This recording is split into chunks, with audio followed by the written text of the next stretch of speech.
Hello dear students, RS UP board exam YouTube channel पर आप सबका स्वागत है।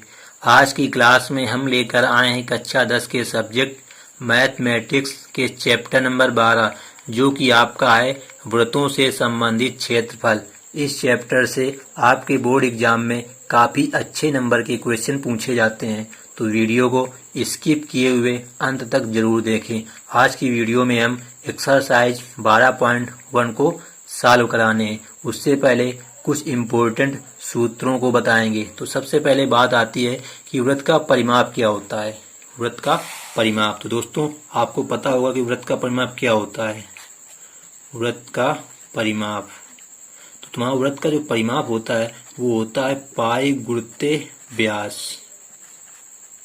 पाई गुणित व्यास। अब यहाँ पे व्यास की बात आ गई, तो व्यास जो होता है तुम्हारा त्रिज्या का 2 गुना होता है। व्यास बराबर होता है 2 गुणित त्रिज्या। मतलब तुमको अगर क्वेश्चन में व्यास त्रिज्या निकालनी है तो त्रिज्या निकालने के लिए व्यास में 2 का भाग दोगे। तो यहाँ पे देखो, हमने मान लिया व्यास तुम्हारा डी है, त्रिज्या तुम्हारी 2 इंटू आर है, मतलब डी का मान तुम्हारा होगा 2r, 2 इंटू आर 2r। तो यहाँ पे देखो फॉर्मूला क्या बनेगा, पाई गुणित 2r या 2 पाई आर। मतलब कि तुम्हारे परिमाप का फार्मूला आकर निकल के आएगा वो अगर 2 पाई आर, किसका, वृत्त का परिमाप का। तो बस आपको यही फार्मूला याद रखना है कि व्यास दिया तो पाई गुणित डी कर देना, ये व्यास डी होता है तुम्हारा। अगर क्वेश्चन में तुमको व्यास दिया है, त्रिज्या निकालनी है, तो यहाँ से आएगा आर बराबर डी बटे 2, मतलब कि व्यास का आधा कर देना है, त्रिज्या निकल के आ जाएगी। और परिमाप का फार्मूला होगा तुम्हारा 2 पाई आर। अब बात आती है वृत्त के क्षेत्रफल की, क्योंकि यही 2 फार्मूले आपको इम्पोर्टेंट है। वृत्त का क्षेत्रफल, तो क्षेत्रफल को हम कैपिटल ए से दिखाते हैं। इसका फार्मूला होता है पाई आर स्क्वायर, मतलब पाई गुणित त्रिज्या का स्क्वायर। तुम्हारे पास क्वेश्चन में अगर व्यास दिया होगा तो हमने आपको बताया कि त्रिज्या यहाँ से निकाल लेंगे डी बटे 2 करके, बस ये फार्मूला लगा देंगे, हमारा क्वेश्चन का जो क्षेत्रफल पूछा हुआ वो निकल के आ जाएगा। तो अब देखते हैं एक्सरसाइज 12.1 के कुछ इम्पोर्टेंट क्वेश्चंस को, जो कि आपके बोर्ड एग्जाम में कई बार पूछे गए हैं। तो क्वेश्चन नंबर 1, तो क्वेश्चन नंबर 1 आपका कह रहा है 2 वृत्तों की त्रिज्याएं क्रमशः 19 सेंटीमीटर और 9 सेंटीमीटर हैं। मतलब कि आपके पास 2 वृत्त हैं, एक की त्रिज्या 19 सेंटीमीटर और दूसरी की है 9 सेंटीमीटर। तो कह रहा है उस वृत्त की त्रिज्या ज्ञात कीजिए। मतलब एक और वृत्त है जिसकी तुमको त्रिज्या ज्ञात करनी है, और कंडीशन तुमको दी है जिसकी परिधि इन दोनों वृत्तों की परिधियों के योग के बराबर है। मतलब कि तुम्हारे पास जो तीसरा वृत्त है उसकी जो परिधि तुम्हारी, वो जो तुम्हारे पास जो पहले दोनों वृत्त हैं उनकी जो परिधि है उनके योग के बराबर है। तो अब इसका जरा फिगर वैसे बनाने की जरूरत है नहीं, ऐसे ही समझ में आ जाएगा। मान लिया तुम्हारे पास 2 वृत्त हैं, तो मान लिया एक की त्रिज्या r1 होगी, तो r1 बराबर तुम्हारे पास हो जाएगी 19 सेंटीमीटर। दूसरा होगा वृत्त, तो उसकी त्रिज्या r2 बराबर हमने लिख लिया 9 सेंटीमीटर। अब यहाँ पे बात की गई परिधि, मतलब इसकी परिधि निकालनी, तो परिधि को वैसे सी से दिखाते हैं। तो पहले की परिधि हो जाएगा C1 is equal to, formula होगा तुम्हारा 2 पाई R1। तो ये 2 पाई इंटू R1 का मान है 19, तो कितना हो जाएगा 19 दूनी 38 पाई। मतलब कि जो तुम्हारा पहला वृत्त है उसकी परिधि आ गई 38 पाई। इसी प्रकार दूसरे की C2, ये परिधि का परिमाप या परिधि मतलब एक ही होता है दोस्तों, हमने आपको भी परिमाप का फार्मूला लिखा है। तो परिमाप और परिधि का मतलब एक ही होता है। C2 is equal to, formula का तुम्हारा 2 पाई R2, क्योंकि यहाँ त्रिज्या R2 है, तो यहाँ 2 पाई इंटू R2 का मान 9 है, तो 9 दूनी 18 पाई हो जाएगा। मतलब तो तुम्हारे दूसरे की परिधि आएगी वो 18 पाई आएगी। अब तुमसे क्वेश्चन में कहा गया है कि उस वृत्त की त्रिज्या ज्ञात करो। मतलब एक और वृत्त है, उसकी हमने त्रिज्या मान ली r, हमको कैपिटल R का मान ज्ञात करना है। जो इसकी परिधि है, अब इसकी परिधि हमने मान लिया c है, तो c इक्वल टू इसका फार्मूला क्या होगा 2 पाई r हो जाएगा, क्योंकि त्रिज्या हमने कैपिटल R मानी। मतलब कि जो इसकी ये परिधि है c इक्वल 2 पाई है, इसका मान इन दोनों परिधियों के योग के बराबर है। यही क्वेश्चन में आपसे कहा गया है कि दोनों वृत्तों की परिधियों के योग के बराबर है। तो प्रश्नानुसार हो जाएगा तुम्हारा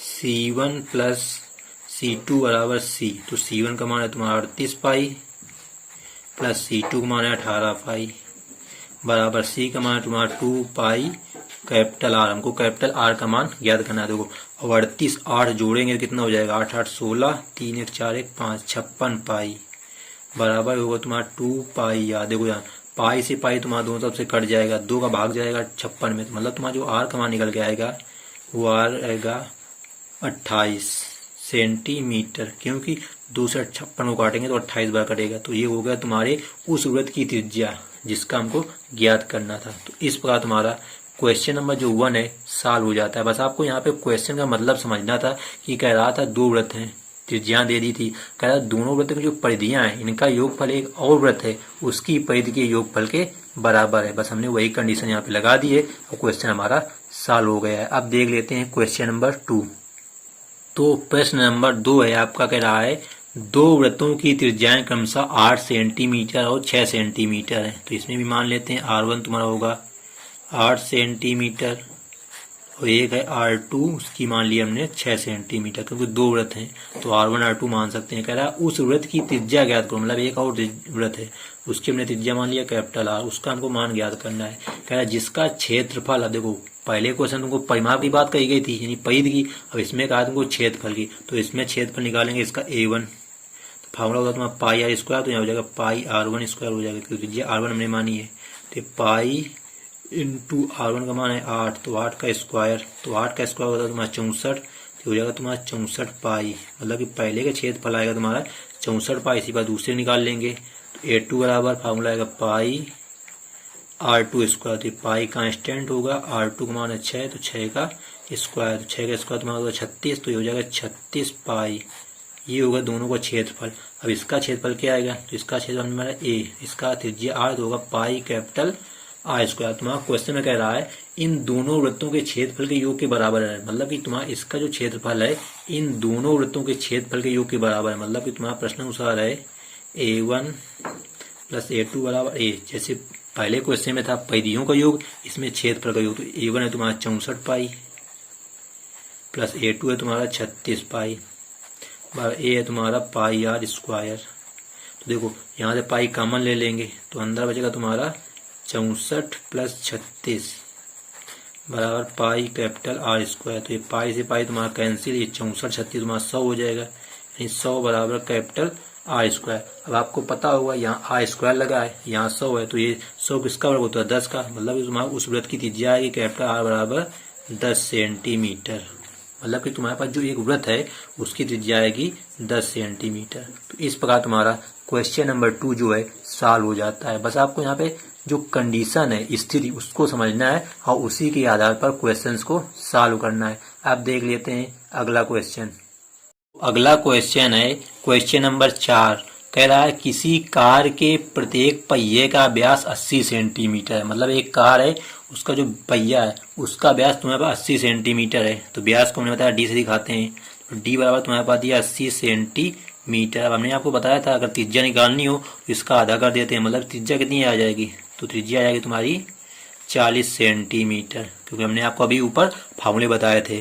तो आर का मान 40 सेंटीमीटर आ गया। तो कह रहा है यदि यह कार 66 किलोमीटर प्रति घंटे की चाल से चल रही है, तो तुम्हारी चाल है इसकी वो है 66 किलोमीटर प्रति घंटा, इतनी इसकी चाल है, तो 10 मिनट में प्रत्येक पहिया कितने चक्कर लगाती है। अब यहाँ पे मिनट की बात कही गई है, चाल दी है घंटा में और यहाँ सेंटीमीटर में माप है, तो इसको भी किलोमीटर को सेंटीमीटर बनाएंगे और घंटे को बनाएंगे मिनट में। तो देखो क्या हो जाएगा, ये तुम्हारा होगा 66 गुणते 1 किलोमीटर में तुम्हारा तो 1000 मीटर, 1000 मीटर, और 1 मीटर में तुम्हारा कितने सेंटीमीटर, 100 सेंटीमीटर, तो इसमें 100 गुणा होगा पूरे के बटे 1 घंटा में तुम्हारे होते हैं 60 मिनट, तो मिनट में बन गया। तो ये 0 से 1 0 कट जाएगा, 6 से कटेगा 11 बार में, तो 11 3 1 4 0, मतलब कि आगे तुम्हारे चाल जो है 11 के बाद 4 0, मतलब 1,10,000 सेंटीमीटर पर मिनट आ गया इसकी चाल, क्योंकि हमें क्वेश्चन में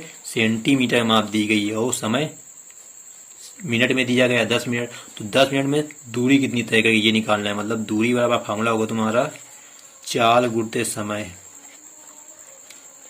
चाल गुणते समय। तो यहाँ पे तुम्हारे पास चाल कितनी है 11 के बाद 4 0 गुणते समय है 10 मिनट, 10 मिनट कितनी आ जाएगी देखो जरा, यहाँ पे 1 0 ऊपर जाएगा, मतलब 11 के बाद 5 0 हो जाएंगे, इतनी सेंटीमीटर वो चल चुकेगा तुम्हारा 10 मिनट में। जो पहिया है हमारा कार का पहिया है वो 10 मिनट में 11 लाख सेंटीमीटर की दूरी तय करेगा। आपको ऐसे में पूछा गया है कि वह 10 मिनट में प्रत्येक पहिया कितने चक्कर लगाएगा, मतलब तुम्हारे चक्कर कितने लगाएगा। तो यहाँ फार्मूला होता है, मान लीजिए चक्कर n लगाएगा, n बराबर होगा कुल दूरी बटे एक चक्कर की दूरी। एक चक्कर का मतलब तुम्हारा क्या हुआ, एक चक्कर की दूरी, इसको हम लिख सकते हैं परिधि, मतलब तुम्हारी परिधि क्या है, जो तुम्हारा पहिया है उसकी परिधि कितनी है। तो कुल दूरी तुम्हारी कितनी है, 11 के बाद 5 जीरो, 1 2 3 4 5 बटे एक चक्कर की दूरी हमने अभी आपको निकाली नहीं है, बस आपको पता है कि त्रिज्या r है तो 2 पाई r होगा, 2 गुणते पाई गुणते r का मान 40 है। तो एक जीरो से जीरो कट जाएगा तुम्हारा, और यहाँ बचा 4 दूनी 8, मतलब होगा तुम्हारा 11 के बाद 5 जीरो, 4 जीरो बचेंगे, एक जीरो कट गया तुम्हारा, बट्टे बचेगा यहाँ 2, 4 गुणते 8, पाई का मान रखेंगे 22 बटे 7, 7 ऊपर चला जाएगा तुम्हारा, देखो जरा 22 आ गया। अब 22 से 110 तुम्हारा कट जाएगा, 22 पंचे 110, तो ये बचेगा 5000 गुणते 7, तो 7 अपना 35 3 जीरो बट्टे 8 बचा। अब आज का इसमें भाग दे देंगे, हमारे चक्रों की संख्या आ जाएगी, तो 8 का भाग देगा, 8 चौको 32, 3 बचा 30, 8 चौको 32 बचा तुम्हारा, 3 बचा 30 हो गया, तो 8 3 का 24, 6 बचा 60, 8 56, 8 पंचे 40, मतलब तुम्हारे 10 मिनट में कार के पहिए हैं 4375 चक्कर लगाएंगे। यही हमसे क्वेश्चन में पूछा गया था कि 10 मिनट में कितने चक्कर लगाएगा तुम्हारा जो कार का प्रत्येक पहिया है, तो प्रत्येक पहिया 4375 चक्कर लगाएगा। तो इस प्रकार आपका क्वेश्चन नंबर जो 4 है सॉल्व हो जाता है। आप देख लेते हैं एक्सरसाइज 12.1 का अंतिम क्वेश्चन, जो कि है आपका क्वेश्चन नंबर 5 और ऑब्जेक्टिव क्वेश्चन है, मतलब कि बहुविकल्पीय प्रश्न है। तो प्रश्न नंबर 5 है आपका, कह रहा है निम्नलिखित में सही उत्तर चुनिए तथा अपने उत्तर का औचित्य दीजिए। क्वेश्चन आपका है, कह रहा है यदि एक वृत्त का परिमाप और क्षेत्रफल संख्यात्मक रूप से बराबर है तो वृत्त की त्रिज्या है। आपके पास 4 ऑप्शन है, मतलब क्वेश्चन में कह रहा है एक वृत्त का परिमाप, तो वृत्त का परिमाप क्या होता है तुम्हारा 2 पाई r होता है, और कह रहा है इसका किसके बराबर है तुम्हारा क्षेत्रफल के, क्षेत्रफल होता है तुम्हारा पाई r स्क्वायर। कह रहा है संख्यात्मक रूप से बराबर है, हमने बीच में बराबर का चिन्ह लगा दिया, तो कह रहा है वृत्त की त्रिज्या कितनी होगी। देखो दोस्तों यहाँ पाई से पाई तुम्हारा कैंसिल, यहाँ बचा 2r बराबर, यहाँ बचा r स्क्वायर, यहाँ r स्क्वायर मतलब 2r है तो एक r भी कैंसिल हो जाएगा, मतलब यहाँ बचेगा 2, यहाँ बचेगा r, मतलब कि तुम्हारी जो त्रिज्या आएगी उस वृत्त की कितनी आएगी r बराबर 2 मात्रक, जो कि आपके ऑप्शन नंबर ए में दी गई है। तो इस प्रकार आपका क्वेश्चन नंबर जो 5 था बिल्कुल सिंपल तरीके से सॉल्व हो जाता है। तो दोस्तों आज की वीडियो में फिलहाल इतना ही। अगर वीडियो अच्छी लगी हो तो वीडियो को एक लाइक कर देना और दोस्तों के साथ में शेयर अवश्य कर देना, और चैनल में पहली बार आए हो तो चैनल को सब्सक्राइब कर बेल आइकन को प्रेस कर लें, जिससे इसी प्रकार की वीडियो आपको मिलती रहे और आपके एग्जाम की जो प्रिपरेशन है बेहतर तरीके से होती रहे। तो thanks for watching this video. अगर दोस्तों आपको कोई प्रॉब्लम हो किसी भी सब्जेक्ट में तो आप हमें व्हाट्सअप मैसेज भी कर सकते हैं। आपको मेरा व्हाट्सअप नंबर इस वीडियो के डिस्क्रिप्शन बॉक्स में मिल जाएगा। तो thanks for watching this video. मिलते हैं नेक्स्ट वीडियो में, जब तक के लिए जय हिंद जय भारत।